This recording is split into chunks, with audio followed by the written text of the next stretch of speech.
A piece of New Jersey gangland history is no more. The infamous Palace Chop House in Newark, where gangster Dutch Schultz was gunned down, has been razed.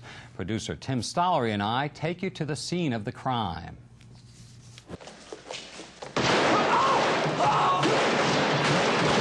In October of 1935, the mob rub-out of Dutch Schultz and his gang made headlines across America and inspired several books and movies about Prohibition-era New York.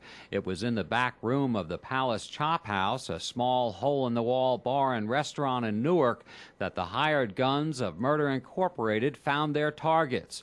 Schultz, whose real name was the not-so-fear-inspiring Arthur Flegenheimer, was in the bathroom when a hitman shot him once in the abdomen.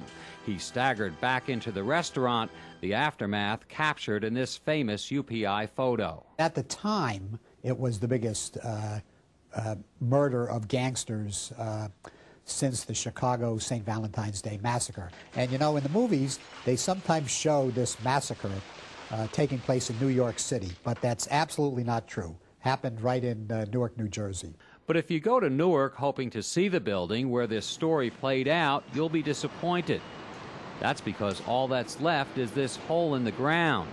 Last weekend, the building was torn down to make room for that ubiquitous fixture of modern American life, the parking lot.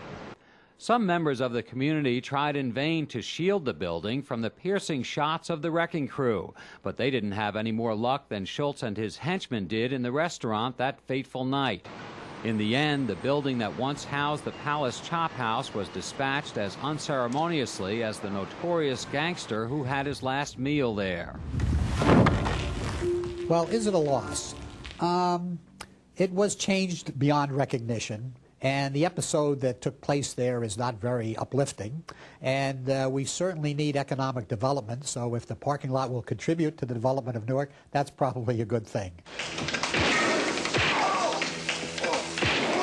So while Dutch Schultz, his gang, and now the Palace Chop House are all gone, what lives on are the books and movies, and at 12 East Park Street in Newark, a hole in the ground that'll soon be paved over for an ordinary parking lot with an extraordinary story.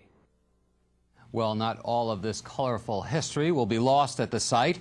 The Newark developer who demolished the building and is putting in that parking lot says he'll also put up an historic marker that tells the bloody story of Dutch Schultz and the Palace Chop House.